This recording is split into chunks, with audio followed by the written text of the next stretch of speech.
Welcome back, Fear Fiends, to the Chillergeist Horror League. Today, we are diving deep into the mossy, ancient dread of the folk horror division. The ancient whispers are calling, the pagan fires are lit, and the harvest is ready for sacrifice. We have the original, chillingly polite cult from the Wicker Man. And facing them, the sun-drenched, psychedelic terror of the elder cult from Midsommar. Two groups of dedicated practitioners, but one possesses a more enduring, insidious legacy. After a truly ceremonial battle, the victor, by unanimous critical consensus, is the cult from the Wicker Man. The Wicker Man cult demonstrated a statistically superior cultural infiltration index and a higher resource commitment metric, resulting in a more decisive and iconic sacrificial success rate over a less established subject. It's a battle of the supernatural entities in this match. We have the goat with the ancient, infernal eyes, Black Phillip the witch from the Witch, and facing them, the towering, antlered despair of the Jotun ancient god from the Ritual. This was a dark, woodland showdown, but the primal, whispering the temptation of the victor proved too alluring. Emerging from the shadows is Black Phillip the witch. Indeed, Dr. Subject Black Phillip achieved a higher psychological corruption factor and a superior victim compliance index. Its method of internal manipulation resulted in a more efficient family unit deconstruction, compared to the environmental ambush tactics of the opposing entity. Next up, we pit a fierce, isolated commune against a whole town under the sway of a child god. We have the secretive, blood-binding island cult from Apostle. And facing them, the sinister, zealous youth of the town from Children of the Corn. While both demonstrated fanatical devotion, the complex, visceral, and almost impenetrable nature of the island's evil secured the win. The winner is the island cult from Apostle. Analysis confirms that the island cult's high isolation and control metric, coupled with a higher ritualistic complexity score, provided a statistical edge. The opposition's dependence on juvenile operational staff introduced too many variables for maximal efficiency. Our penultimate match is a magical, mysterious affair. We have the summoned, malevolent entity, the ancient spirit Puakit. And facing them, the stylish, spellcasting power of the Coven from the Love Witch. This was a battle between raw demonic power and organized, human-focused enchantment. The sheer, uncompromising terror of the demonic entity sealed its dominance. The match goes to the ancient spirit Puakit. The Puakit entity displayed a significantly higher inherent malignancy rating and a direct fatal consequence metric.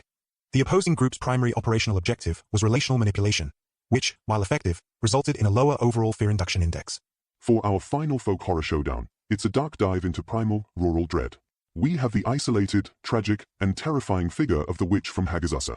And facing them, the dark resurrection force of the ancient evil from Wakewood. This was a close match of despair and forbidden rituals, but the subtle, relentless psychological decay and intense visual horror of the winner proved more potent. The final victory goes to the witch from Hagazassa. Subject Hagazassa's which demonstrated a superior isolation and internal decay factor, resulting in a more profound and sustained audience discomfort level.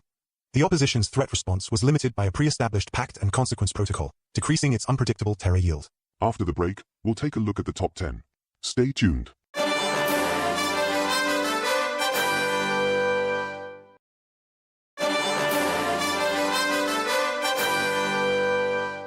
Kicking off our final countdown at number 10, we have the sorrowful, yet dangerous, entity known as the Ancient Evil from Wakewood.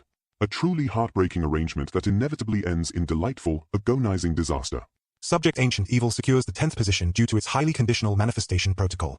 Its threat level, while absolute post-resurrection, is entirely dependent on external human initiation of a time-limited pact adherence.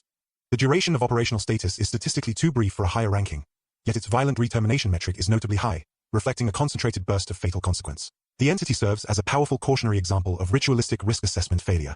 Creeping into the number 9 spot is the master of slow, agonizing psychological collapse, the witch from Hagazassa. A descent into madness that I find utterly mesmerizing. The ranking of subject which at 9 is correlated with her superior isolation and self-contained horror quotient. Her effectiveness stems from internal psychological disintegration and environmental factors, achieving profound emotional impact without reliance on a broad victim demographic. Her infiltration rate is low, but her degradation consistency score is exceptional, demonstrating a focused, long-term pattern of existential dread induction that is statistically robust in intensity. At number 8, we have the glamorous, yet lethally determined, the Coven from the Love Witch.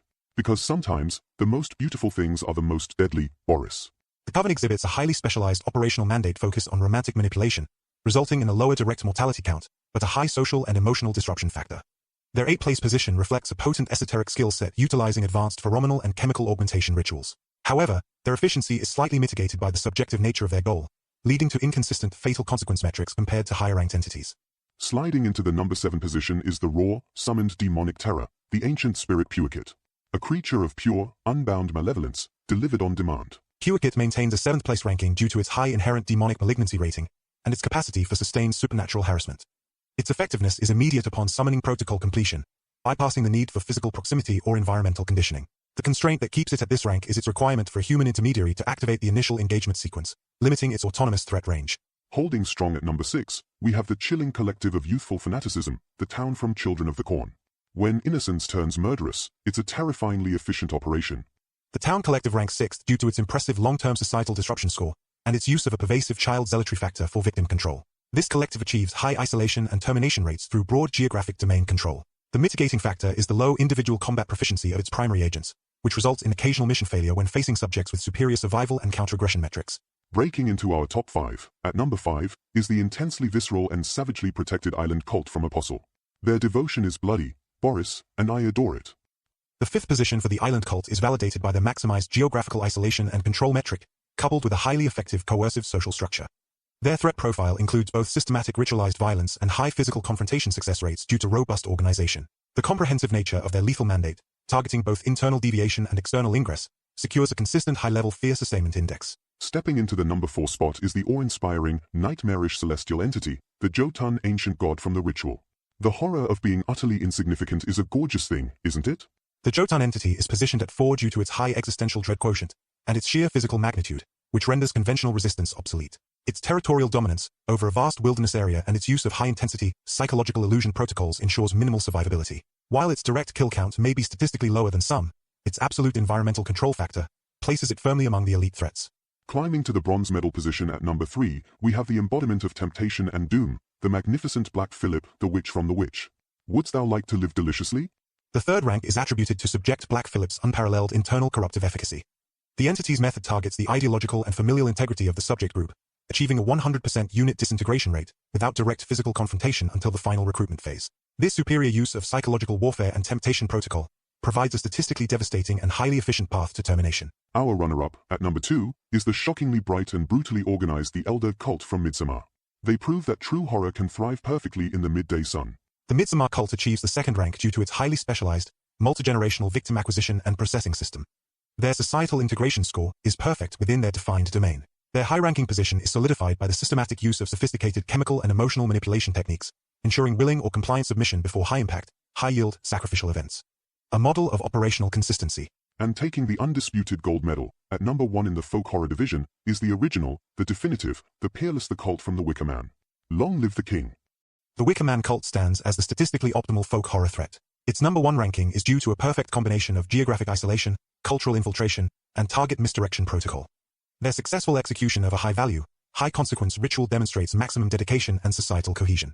Their 1973 foundational case study remains the benchmark for nonviolent coercive termination efficiency, resulting in a statistically unchallengeable iconic precedent score.